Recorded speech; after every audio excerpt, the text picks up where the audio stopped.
Thomas. A Iwan Morgan. A be ysgol ydych chi'n dod o? Tregeep. Felly, pam ydych chi wedi dod i Gaerdydd yn wythnos yma? Chwarae Atomic Touch. Really sbrig. So, be ydi Atomic Touch? Dwi'n gyfarwydd efo'r gêm. Wel, i gyd fa fe, mae'n sort of cymys gyda American football a rygbi, ond mae'n touch. Felly, da chi'n cael... Efo'n rygbi arferol, da chi'n mond cael pasio nôl. Da chi'n cael pasio ymlaen yn hwn Ti'n gallu hefyd? pasio ymlaen hefyd. Pam i chi'n cael touch, ti'n barber o'n llawr o wyn yn pasio eto. A faint mae cais yn cyfri ran sgôr? 1 pwynt. Da chi'n cicio yn y gêm o gwbl? Na, dim ond. Na? Just pasio fe. Pasio.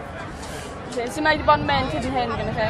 Mae'n mynd iawn i di ennill y gemau. O gem ni yw.